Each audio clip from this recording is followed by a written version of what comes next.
Good evening, everyone, and welcome to day 2 of the Autism and Neurodiversity Workplace Masterclass for the retail sector. My name is Ben Holmes from Autism and Neurodiversity Coaching. If you're joining us for the first time, welcome to you. If you was here yesterday as well, welcome back. If you're watching on the replay in the Facebook group or on the YouTube channel, hello to you as well. We're going to get right into it. So we're going to do a quick recap on what we learned yesterday, and then we've got some more stuff to get through. So next slide, please. So as I've said, it will be on the YouTube channel, to access there. Next slide. So just going over some of the key points from day 1. Basically why you're here, why we're doing this. So it's to support neurodiverse employees, those with mental health conditions, issues, problems, whatever you want to refer to them as.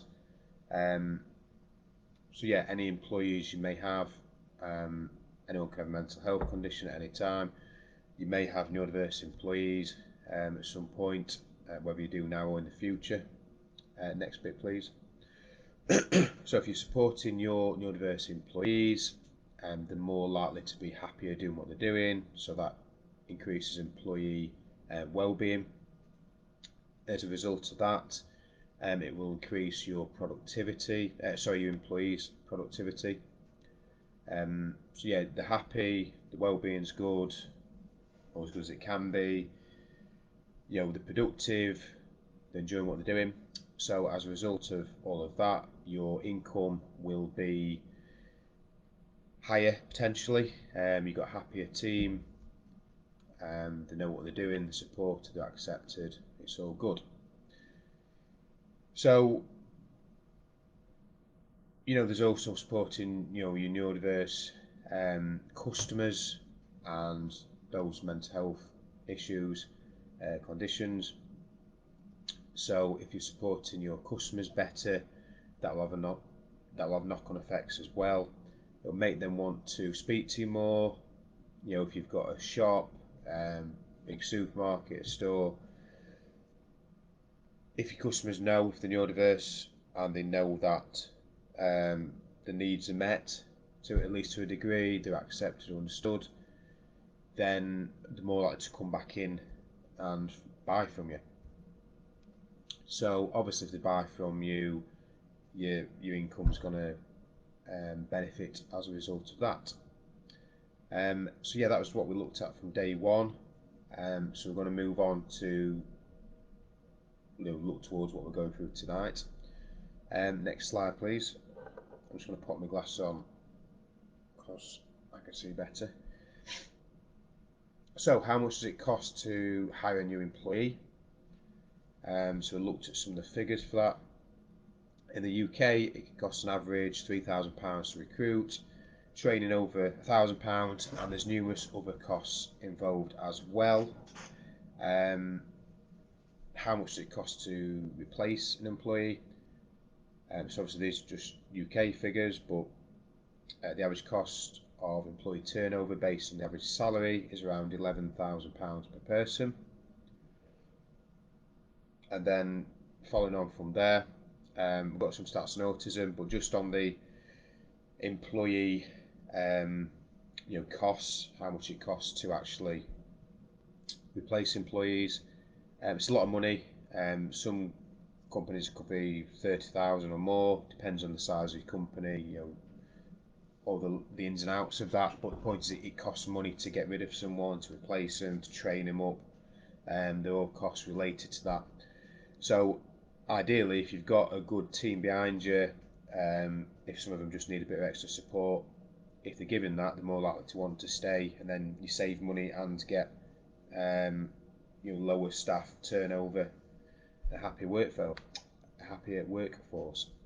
So autism, you can see the stats on the screen there. There's only about 14-16% of autistic people in full-time work. Absolutely shocking numbers. really bad, and a lot of them can work and want to work. Obviously, some can't. They may need more support. There's plenty out there. And other facts, speaking to people, coaching people, etc. A lot of them say similar things. They want to work, but they found it hard staying in a job. Being supported. They found it hard to actually get a job in the first place, to navigate the interview process. Which we're going to look at all of that in a second, how it sort of can apply to your industry as well. Next slide. Sorry. Yeah, I did that last time. To be fair. Yeah, so just looked at some of the characteristics of autism and neurodiversity as well. So how we can be different in certain ways, how that can be a bonus for you as a business, how we might need to be supported more on the other end of it. So, moving into the recruitment process and hiring autistic staff in the retail industry. Next slide. So, can't speak now, my brain's having Zoom fatigue. Job applications and applying for jobs. So, many autistic individuals aren't applying for jobs even though they want the actual job, which is an important thing to take in. It could be the dream job, but the application form's too long or whatever it is. Like I say, we'll get into all that in a minute. So one of the reasons why they don't is due to the application forms, covering letters, CVs as well, and lots of barriers to actually applying for the job and staying in the job.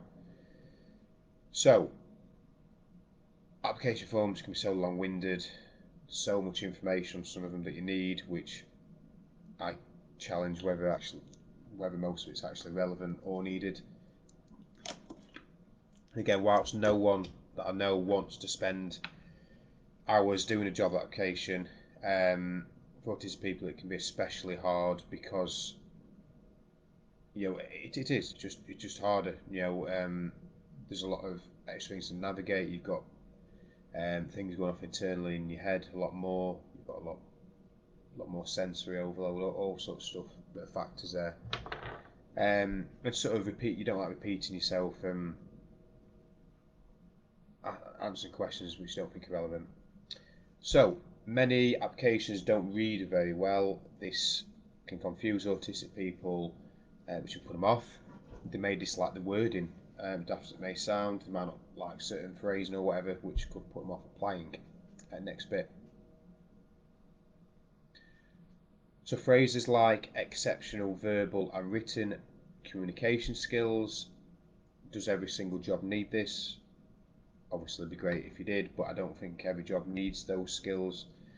So that's meant to put, if not, why put it in? It's meant to read. So autistic people can take things literally.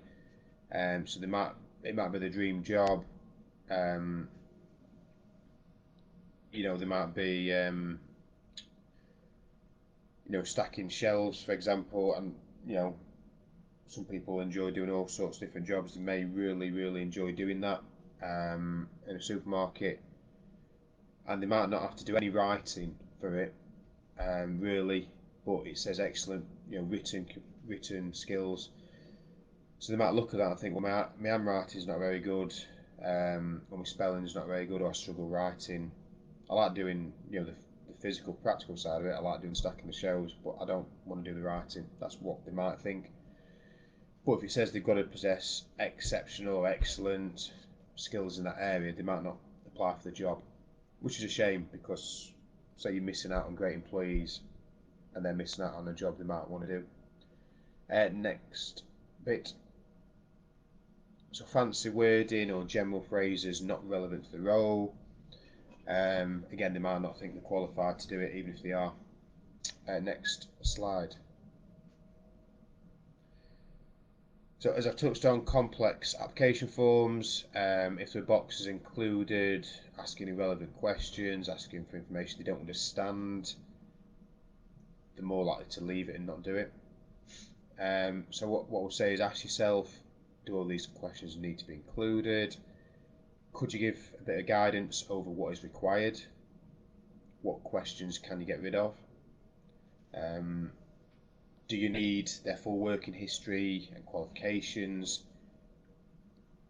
If they can just put it on the CV and attach that. So, you know, if you've got the CV and application form, that can lead into duplication. Just next bit, please. So yeah, duplication, you know, if you've got a CV, application form, asking for the same sort of things. You know, is that needed if you're doing that? If there are separate things on there, fair enough, but if it's duplicate information, or just application sort of forms in general, can they not just put the CV? Some can, some can't, to be fair. Do you want to be spending hours reading through all these applications?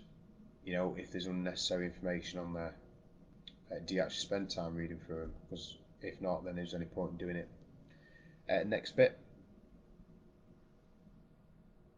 So not understanding what is required of them, if they're applying for, you know, sort of data sort of role, for example, if it's home based, you know, sending reports, that sort of thing.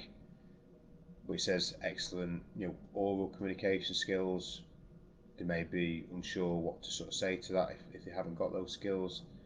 Interpersonal skills, that's one that confuses a lot of people, trying to figure out what that means without googling it.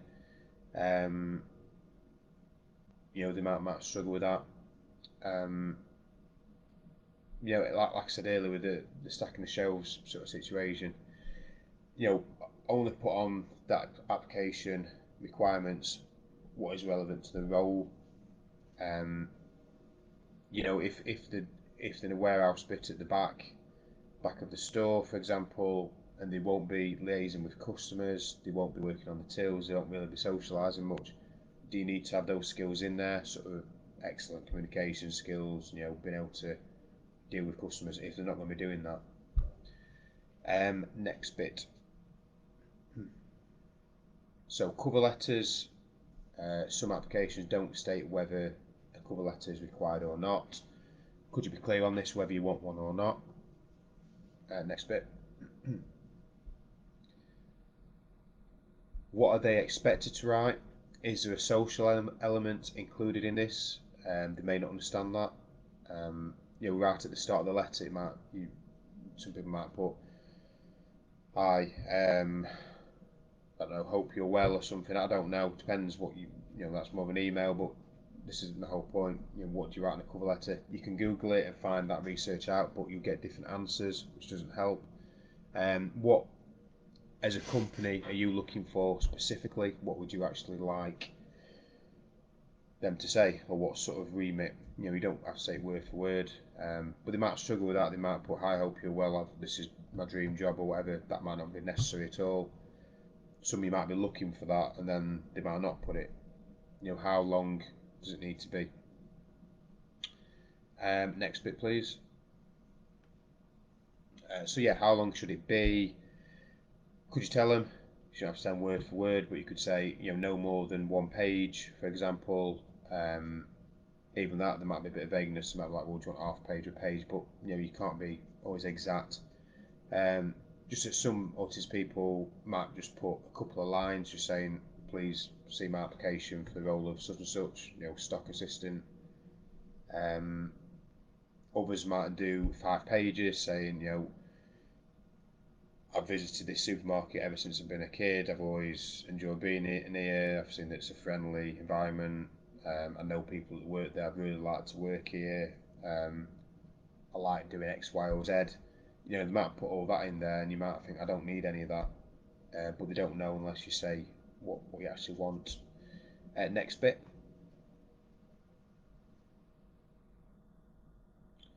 How much of this goes towards whether they actually get interviewed or not? If you get a cover letter, do you actually read it, or do you just read the application form and the CV? If you don't read the cover letters and you're asking for one, then you could just say, "Well, we don't need one," because we're not going to read it anyway. So, next bit. As I've said, if they include too much, will they not get an interview, or too little? Next bit.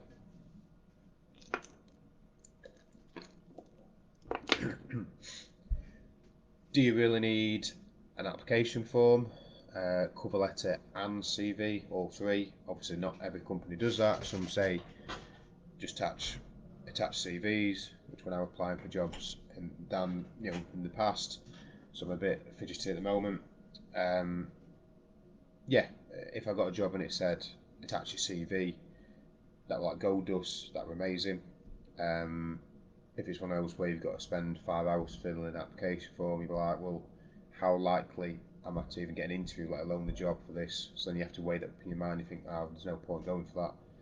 But it could be something you could actually do, because there could be 30 people applying for 2 jobs as well.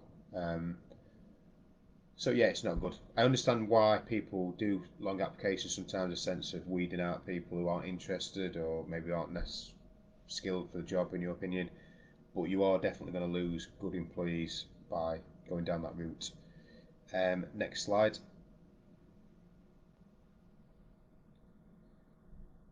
So CVs, again, similar to the cover letter, there's research out there that says how long a CV should be.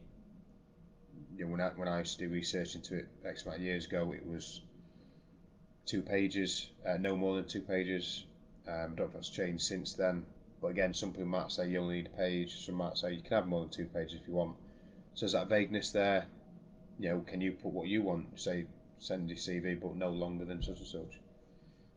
Or say, all we want to know is your employment history, your skills, and why you want to this role, for example. Yeah, it's just tailoring it to what you want and what you're expecting of them. Next bit. So again, touching on this earlier, could you just ask for a CV but not an application form or cover letter? I get the arguments against that, because you could get loads of people applying, because you could just not spam you obviously for applying for the jobs, but just send out a bunch of CVs to loads of different companies, because it doesn't take them long to do. So there's that side of it. So then you might be like, we've got all these CVs in because we made it too easy for them to apply, and we haven't got time to sift through all this, particularly if the ones who don't fit our company. So it's not easy from employer's point of view. I get all that, it's not easy on that side, but I definitely think the long application form thing it's not good. Same with having all the 3 methods for one application. Next bit. Could you state exactly what you want to see? We've already touched on that. Next bit. So this bit, waiting to hear if they have an interview or not. A big pain for a lot of autistic people and non-autistic people. It's not exclusive to us. Is you've taken all that time to apply for the job, and then you don't hear anything back, or you have to wait weeks or whatever. It can be very stressful. It can affect their mental health. Get all stressed about it, anxious about it. They could be checking every hour, every day, just in case they get something back. And it's not good. It's not healthy. So please appreciate the job seekers may be applying for lots of jobs and don't necessarily have the time and energy to spend hours on each application, with no guarantee of even hearing back. Next bit. Please try to respond to everyone, even if it's a generated email. I get you can't necessarily reply to everyone, but if you're a big company, you should have a facility to send generated emails. Even if it's just you receiving this email because you're not successful in this role, basically. Wish you well in your future endeavours, however you want to word that. It's better than nothing. It's better than not hearing back at all. Next bit. Could you ask them on the application their preference of contact, so whether it's phone or email? A lot of autistic people struggle with phone calls, especially if they're unexpected. They may get anxious and not answer the phone. On the other side, they may get phone calls and prank callers all day, They keep answering the phone, them thinking it's you, and it's not, and they get frustrated. Then you could eventually ring up and they'd be like, bugger off. And it's like, oh, I'm from such company. It's, oh, no, not you, I didn't mean that. So there's lots of problems with that one. Could you let them know when you're going to get in touch with them, or when it'll be from? It won't be for another week at least, so then they don't have to worry about it then. Again, they might get anxiety being on the phone. They might prefer doing it on the phone because they want to speak to who they'll be potentially working for and get a feel for it. So there's, asking them would be best if possible. Next bit. As I've said, they may be anxiously waiting for days or weeks, and if they never hear from you at all, then it's just gonna annoy people, whether you're autistic or not. It's just not a nice thing to deal with. They may contact the company asking for updates, and they may become more frustrated if they don't hear anything back. Next bit. If they do gain an interview, please bear in mind that they may have problems travelling to the venue. They may get lost, they may struggle to find it. The time of their interview, if it's rush hour, for example, 9 o'clock, they may struggle with that. It may cause a lot of sensory overload, anxiety as well with that. Are there any ways you could help with this? Could you change the interview time? Unless you've got set times you've got to do it at, could you make it a time where it's more accessible for them, for getting there, for travelling, etc. There's lots of different issues there. But yeah, if they're travelling to a venue, like I say, can you be more specific in advice for them? Next slide. So onto the interview process. There are many things an autistic person may struggle with during an interview. As I've said, finding the interview venue, they may need extra support instructions in how to find a building or even a room within a building. If it's a city and you tell them it's such and such street, and then you get to the building itself and there's like 3 doors, they might not know which door to go through. Once in the building, they might not know to go to reception or even know where reception is. They might think once they've sat down in reception, do they have to go and find someone? What do they do? So, to give them as clear instructions. So if you say this is our address, postcode's here, it's this big building, it's next to such and such, such and such. If you enter this door, once you walk in, go to reception, ask, say you're here, your name's such and such, you're here for the interview for X job. Those sort of things will help. And some companies do that, others don't. They just say turn up at 11 o'clock. And it's like, oh, turn up whereabouts exactly. Next bits please. Interview method. So obviously interview methods, there's in person, there's on the phone, Zoom or Teams calls, for example. Could you ask them which method is best for them? Some autistic people really struggle with phone calls, as I touched on earlier. If they can't see the person they're speaking to, they might be able to get a feel for how they responded to their comments, because they might rely on getting feedback from others, see their facial expressions, see whether they're doing alright or not. Others may struggle face to face, too much anxiety, getting to the venue and then sort of having people look at them and ask them questions, all the anxiety that could come with that. And a lot of neurotypicals, so a lot of non-autistic people can struggle with this as well with actually interviews. As you know, if you can't adjust to their needs, at least ask yourself, is the interview method relevant to the role?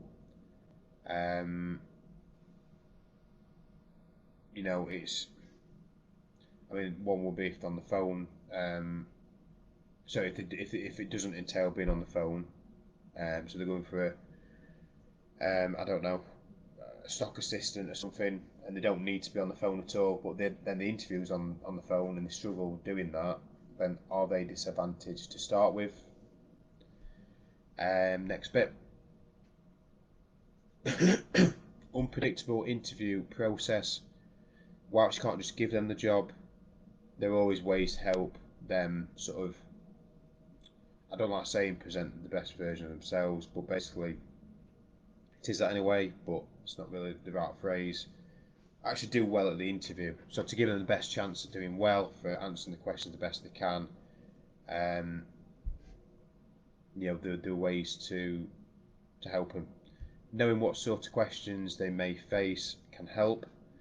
If they've got to do a presentation, if they know the topic beforehand, that'll help. Just turning up and saying you've got to do a presentation, you've got half an hour to prepare. It's not always great. It can cause meltdowns, anxiety attacks, and they might just not do well with the interview then, even if they're the best candidate there potentially. Just that they're put in a situation that they might not necessarily be in for their actual job itself. And again, I'm going back to, is it relevant to the role that they actually be doing? Next slide or page. So obviously the interview process, this one may sound daft, shaking hands. It's a natural thing to do, but a lot of autistic people may struggle with that. They might not know the correct way to do it. They might shake the hand too much or for too long, or they might barely even touch it, which is like seen as weakness or whatever. Initial impressions, a lot of people take a lot from that. So if they some autistic people may not even shake hands, may not know to do that. They may just walk in and say hello and then sit down, without being told to sit down and without shaking hands. So the interviewer may deem them as being ignorant or inappropriate without them knowing. So just something to bear in mind. Next bit. Eye contact. A lot of autistic people struggle with eye contact. They may display the incorrect level, whether they're sort of staring for too long, or they're not staring enough. They're looking down at the floor. A lot of people autistic people struggle talking and looking at someone at the same time. So when they're answering, they may be looking away, and it may seem like they're not being friendly and sociable when they're doing that, just to help them answer the questions as best they can. Next bit. Social interaction. They may not possess adequate social skills, but may be able to do the actual job. Again, how much is relevant in terms of social skills to the actual job they're doing? Next bit. Being asked questions on the spot. A lot of people don't like this anyway, but this could cause anxiety. The mind may go blank. They might not know what they're supposed to say. Next bit.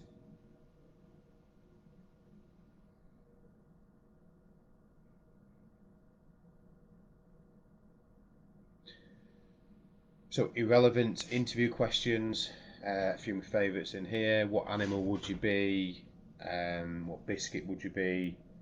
Trying to think of some other crazy ones I've had, but those sort of questions, they might lighten the mood, but a lot of autistic people, well, some of them just wouldn't answer at all. Some would say, why are you asking that? It doesn't make any sense. Some would say, well, I'm not an animal, I'm a human, and I'm here interviewing for a job. So, there you go. It can annoy a lot of people, whether autistic or not, frustrate them, confuse them. They might think, well, how am I meant to answer that? I don't know, there's reasons for why people do that, just to get you thinking outside your comfort zone and changing it up a bit and doing something different. But it's not good for a lot of autistic people, and they may fail at that stage, even though it's nothing to do with the job. Next bit. Knowing what is expected of them. Again, they may not pick up on social cues or have the relevant interview skills. Next bit.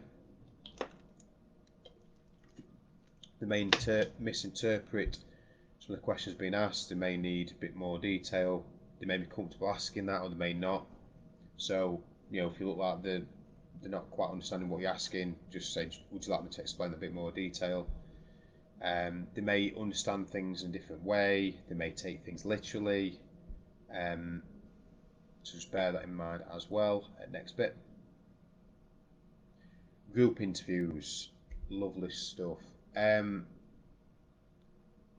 not speaking for every autistic person here, some won't mind at all, but I know a lot of people don't like these situations, where you're sat on a table with a few other people, you're given a task to do, whatever it is, and you're like a pet in the zoo, not a pet in the zoo, an animal in the zoo, sort of being watched. It's all done in a way where it's like they're not saying they're watching you, but everyone knows they are. That's what they're there for. Just interacting with other candidates. You're competing with each other. You're talking too much. You're not talking at all. You might be thinking, I've not spoke for 5 minutes. I need to say something here. And all while you're being watched, it just causes more anxiety. And again, how much that is relevant to the actual job they're applying for. Next bit.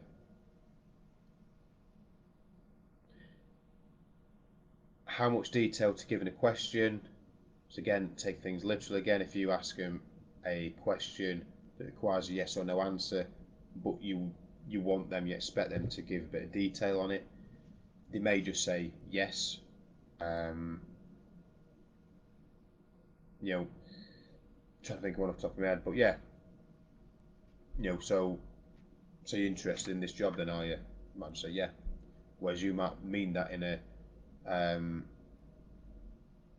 yes, I am because I'm passionate about whatever, or I've worked in another shop before, so I've got experience. If that's the case, just prompt and just say, look, I'm going to ask you a question. I want you to give an example of why you're answering that way, or examples of X, Y, or Z. It just helps. Again, they might not know to add more detail. On the other end of it, they might think that they've got to speak for about half an hour and sort of go into great detail when the interviewer's only wanting a couple of sentences, whereas they might spend a long time talking. Again, where's the line with that, and can you help with that process? Next bit.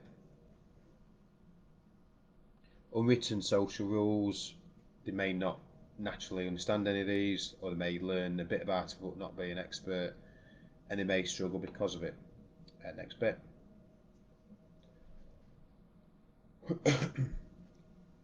They may be deemed to ask inappropriate questions, such as when do we get breaks, how much is the pay. Now, my whole sort of thing on that is, I think it's very relevant. You should know when you're getting a break. You should know how much you're getting paid. I was told when I was younger, don't ask how much the pay is. Don't ask when you get your breaks. You can find that out when you get the job. It's like, yeah, it's too late then. If you accept the job and then you find out your breaks are not at appropriate times for you, or sort of you don't get enough or whatever, then you're like, well, I'll just leave that job then. It's like just wasting everyone's time. It's wasting employees' time, the employees' time, because they might put time and effort, money into employing you. So yeah, just be upfront. I don't see why you can't ask questions like, I know it doesn't show like you're interested in the job, but at the same time, it's important to know how much you're getting paid, when your breaks are, and other factors like that as well. Next bit. Again, please let them know if they've actually got the job, same as if they've got an interview. Let them know if they've got a job as well or not. Tell them when can you tell them when you'll let them know? You'll hear from us in the next week or so. That's fine. I mean, if it's 3 weeks, you're thinking, well, they said it'd be a week or so then you have to chase them up, and then it's like you get people saying, well, have you chased them up yet? It's like, no, because they said they get in touch with me. Yeah, but they haven't, have they? So, and it's just all that nonsense that goes off. So, yeah, just let them know if they've got it or not. It'd be the best thing to do, and tell them when you're going to do that. Next bit. So onboarding. Once if they've got the job, they've done really well to go through the application form process or the CV, whatever. They've done the interview and they've passed. It'd be good if you give them proper training, the correct training that is required for the role. Next bit. Give them time to learn.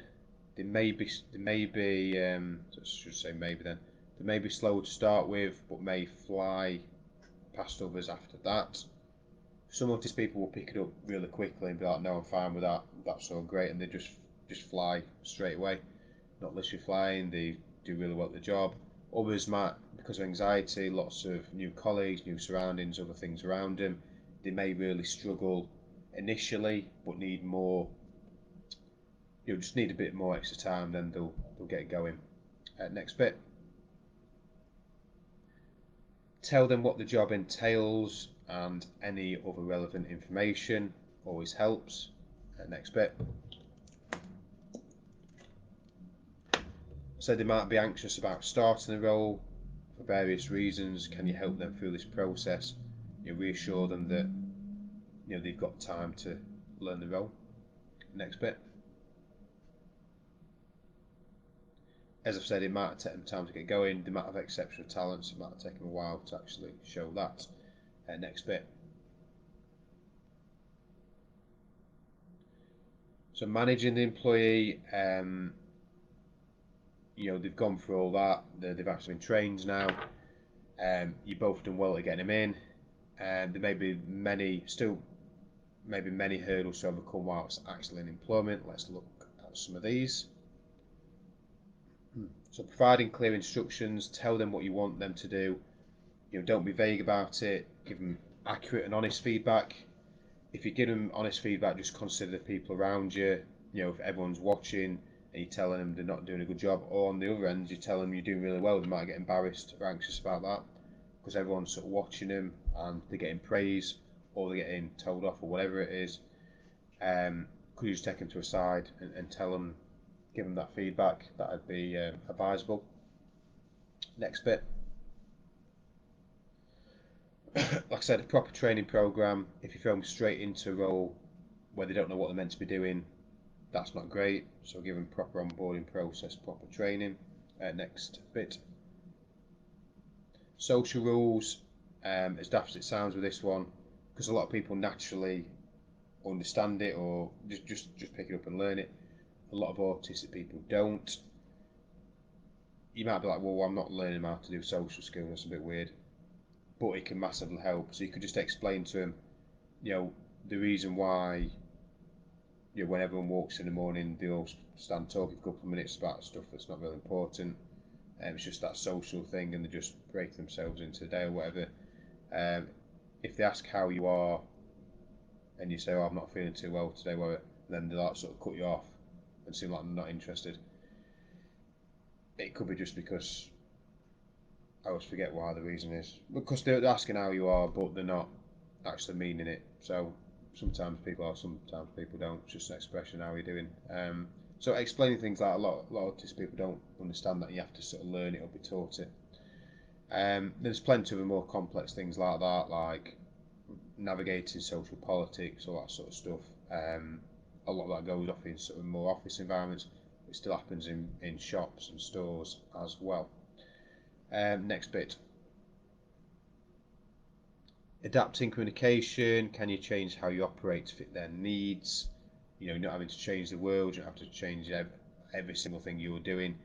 But a few adaptations can go a long way, making them feel that they're supported. And again, so they're happy doing what they're doing, they're more productive, etc. So yeah, you might need to change your style for them, and it's about being accessible. If someone's in a wheelchair, you have to adapt as a business to make the job more accessible for them in general. So the same sort of thing with hidden disabilities or hidden problems or hidden neurological differences in the brain. We need support in different ways as well. Next slide. And I forgot to mention, if you've got any comments along the way, a bit late for me to say this now, but do pop them in the chat. We can get back to you. If you've got any questions, you can always ask us. We can get back to you on those as well. So managing the employee anxiety, touched on this quite a few times. This may affect their work. Try to consider what will make them less anxious. Is there a way you can work with them on this? Next bit. Routine and structure. Changing plans all the time will not help them. In terms of the routine side of it, unless it's detrimental to your business, the employee themselves or the colleagues, can they create and implement their own routines that work for them to make them more productive in the actual job, or does it have to be done a set way? If it has to be done a set way, fair enough. If it's just because someone said it's got to be done a set way, where it doesn't, is that something you could change? Next bit. Let them know about team meetings. If it's a last minute team meeting, that's not always ideal. Obviously, business needs are ever changing, and sometimes you have to call an emergency meeting or say we're going to meet tomorrow, and sometimes we'll be okay with that. But if it's a high pressure anxiety environment, I don't know if you're going to go for everyone's individual performance or the sales records in the store, who's been the quickest on the tills or whatever. They may get anxious about all that sort of stuff. Team building days, are these necessary for everyone to go on? I mean, they may want to go. They may be really looking forward to meeting the colleagues outside the work environment. If that's the case, then great. They may, though, get anxiety about the whole situation, not really look forward to, not want to go. It could put them off wanting to actually work for you, as daft as it sounds. So yeah, I would just say, do they need to go? If they do they need to be involved as much as some of the others are? And you could get some other employees then saying, well, if they're not doing it, I'm not doing it. So I get all that sort of side of it as well. But yeah, there are ways around it. Can you adapt for them, even if it's a small change? Next slide. Processing information. Again, give them extra time if they need it. Ask what will help them. That's always the best policy. Ask them what works best for them. Next bit. So flexibility, in terms of working hours, breaks, toilet breaks, can adaptations be made for that? Do they need to go on the break at a certain time? Can they go when it's a bit quieter maybe, or whichever works best for them? Make them feel comfortable in the environment. They might not want to go when it's really busy. They might not be able to get a seat in the canteen. They might not want to socialise with loads of people. They might just like being in their own space. Some companies monitor when you go to the toilet. Surely, if they need a toilet, they can just go. That's what I would say. And a lot of autistic people won't take the mick with it. They'll go if they need to go. There are other reasons why they need to go as well. They need to get out of the room sometimes, just give themselves a bit of a break, get rid of all the mental stuff going off around them, as in, sensory overload. So the brain's processing a lot more information. They might have colleagues constantly talking and stuff like that. So they might just need to get out, even if it's for a couple of minutes. Next bit. Progression opportunities. So if there's a team leader role, store manager, if they're actually, eligible to apply for it and they've got the skills there, they still might not apply because they might think, oh, I've got no chance of that, or I don't know how to navigate that social barrier, or I don't even know about the role. Typicals in general tend to be better at sort of pushing themselves for promotion and stuff. Obviously, there's some autistic people on the other end of the scale where they're really hot on that and they'll be better than others. So it's a big scale with it all. But yeah, could you help them with that? Could you say, look, we've got these manager roles coming up. If you want to apply, I can give you a bit of advice, as I do with any of the others. If you want to know, how to help with certain things, we can do, or just explaining that the opportunity is there. Next bit. A lot of coaches and trainers within the neurodiversity field, the autism field, focus on a strengths-based approach. So rather than focus on the weaknesses and what they can't do, it's about looking at what they can do, which I think is very important. Next bit. Sensory factors in their environment. So yeah, consider lights, noises, smells. They might not like sort of aftershave. They might not like certain food smells, coffee smells. Lights may be too sort of much for them. Some of their eyes. Noises, like if every time someone walks out of the building it makes a beep noise, and that could be really intense for them. There's lots of different sensory things, so please consider those, how it bothers them and why. If they're If they're stacking shelves and it's in a really busy bit where there's lots of people around and it just gets too noisy for them, there's too much going on, could they, swap with someone else who's in a quieter section, for example? There are adaptations that could be made. Next bit, please. Becoming overwhelmed or overloaded, what is causing that? Could you actually ask them? Could you adapt for their needs? Next bit. Other colleagues probably don't, in a lot of cases, won't understand autism, don't understand why they are how they are, they don't understand what needs they need and how they may struggle. As a result of that, they may get misunderstood, underappreciated, they might get bullied, picked on, a lot of negative things potentially as a result of that. On the other end, they may be jealous of their talents, they may be really exceptionally good at some things, and they might see that as a threat and sort of try to get rid of them, but sort of socially engineer a way to do that, which a lot of autistic people are less able to sort of respond to that well. Next slide. There's no next slides because that's it. So that's the end, coming towards the end of day 2. Just to let you know about tomorrow's session, which is Wednesday, so 6 p.m, same time for the retail one, 6 p.m. Then Thursday it is 5 p.m. So tomorrow 6 p.m, same time as today. The retail sector on Thursday is 5 o'clock, so just an hour earlier. Again, you can catch the replays in the group, so if you do miss it, I'd rather you be with us live so you can interact, etc. But if you do happen to miss it, the replays are there as well. I'd like to thank everyone who watches this, whether it's live or later on, and stay tuned for more what we've got coming up in the next few days. So thanks everyone, and I'll speak to you soon.